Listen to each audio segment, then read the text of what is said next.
Hello everybody and welcome back to another Torchwood Big Finish audio drama review.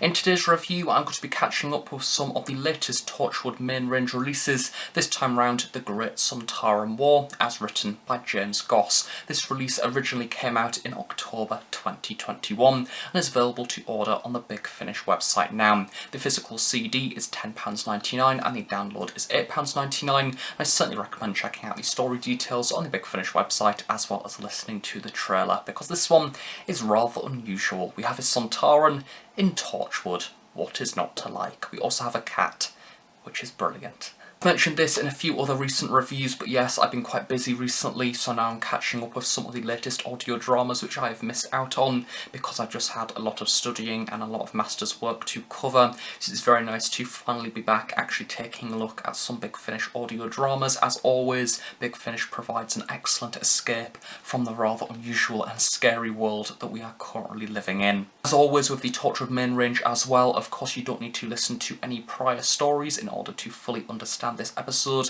It is quite a nice celebration of both Torchwood as well as Doctor Who. Of course you have Ianto from the actual TV series itself, as well as further expansion to his character development, and then we also have a Sontaran in there as well, which is kind of two paths within the Doctor Who universe, which I never quite expected to meet, especially in a Welsh caravan park. We've seen a number of Torchwood stories in the past which have linked Doctor Who more directly through the use of certain villains and monsters, such as the Fendal, the Slovene and Autons. This time we have Ianto teaming up with the Sontaran, who goes by the name of Major Crag, in an attempt to integrate Crag within human society and ultimately learn how we work as a species. And Mumbles Bay Caravan Park seems to be the perfect place to start, and it's Ianto's job to make sure that Crag gets along with the humans okay. The whole concept of this story seems absolutely crazy. It has the comical, bizarre plot style which I think James Goss does very well. You just need to take one look at the cover art of this release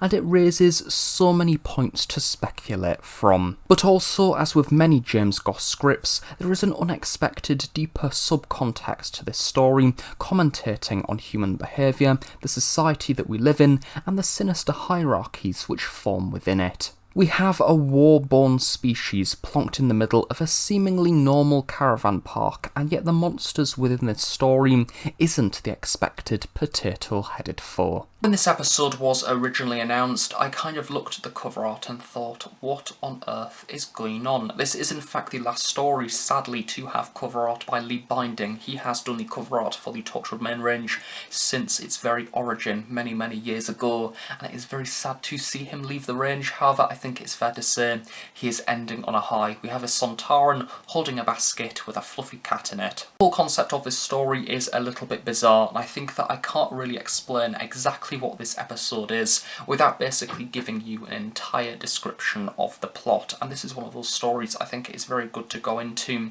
not particularly knowing too much, certainly not knowing the revelations that you kind of come across throughout listening to this episode, because of different interesting character interactions which really make the story work and more importantly make it something quite special. Gareth David Lloyd portrays Ianto with so much care and emotion.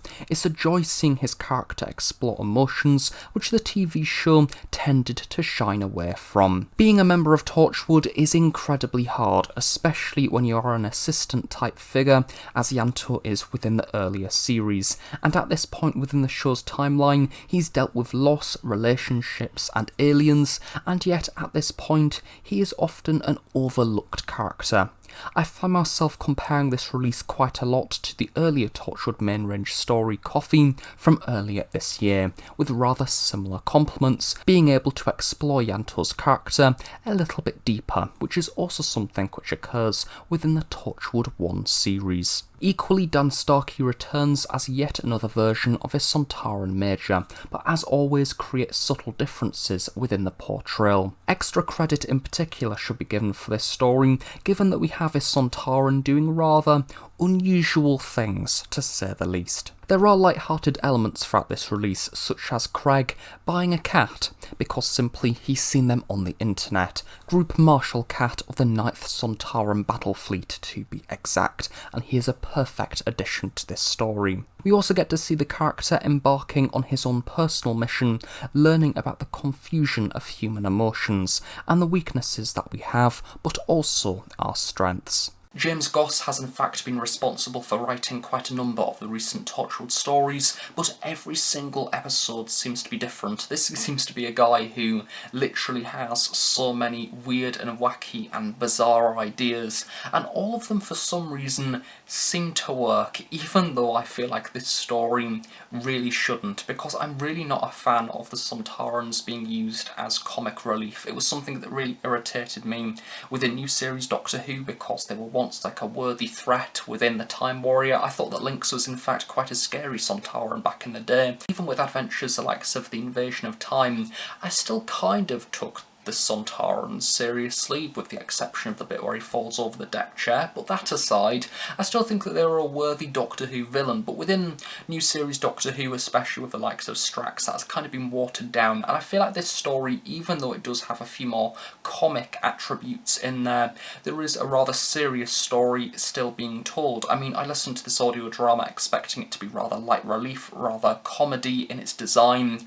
However, in fact, it was a bit of a life lesson, and it kind of raised quite a number of questions in relation to like capitalism and money and why we buy things, what is the point of even living.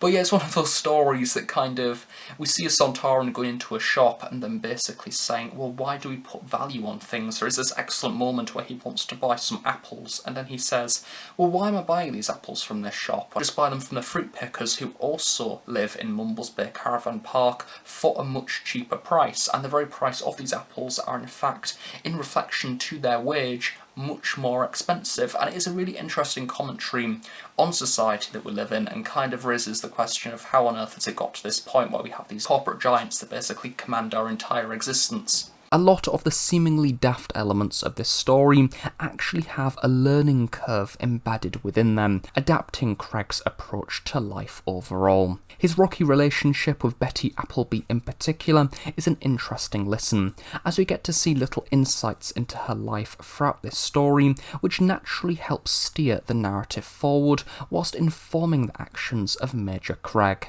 It's only a 1 hour story, and yet we get enough information to place ourselves within the character's shoes. This is something that I always find praising James Goss for, as his characters really bring the story to life in a way quite unlike other Big Finish writers. I think this story is yet another example of how the Torchwood main range sparks creativity within its writing force.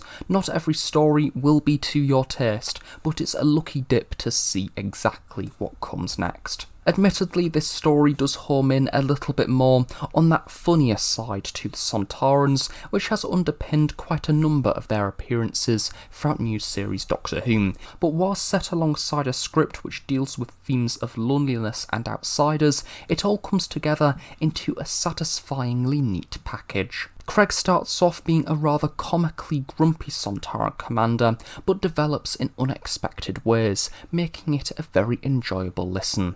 This story will not be to everybody's tastes, but if you are a fan of James Goss stories, or cats which are about to conquer the world, or maybe even a Sontaran in a completely different setting to usual, this one is certainly an episode to consider.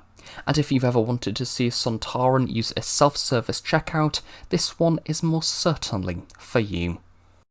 So yes, my fellow Torchwood fans, that is the Great Sonataran War. I hope you have enjoyed this review as much as I enjoyed listening to this rather bizarre story. Of course, at the very end of the review I normally say, oh, if you like this particular character or this particular style of story, then I recommend this one. However, I think I'm slowly giving up with saying that with the Torchwood series, because it just feels wrong, because each story does its own thing in its own right. And I would dare say from all the Torchwood stories I've listened to so far, far, none of them are really similar. I think that all of them are really unique and have their own identity, and as a result, one of the best things about the Torchwood main range is that it's a lucky dip, essentially. You pay that 10 quid, you get a story, you might love it, you might hate it. It's basically a sandbox of Torchwood adventure, where I think that no matter what story you listen to, you don't quite come out of the story having fully predicted what that episode is all about, and that is the beauty of this series. There's really lovely nuggets of brilliant dramas,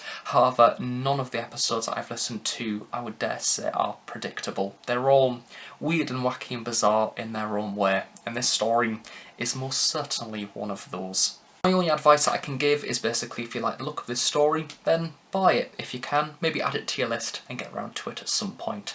Thank you very much for watching this review. I really hope you have enjoyed it. Do of course stay tuned on The Host Productions for regular Doctor Who content, from Big Finish, from product reviews and everything else. And I shall see you all next time. Bye for now.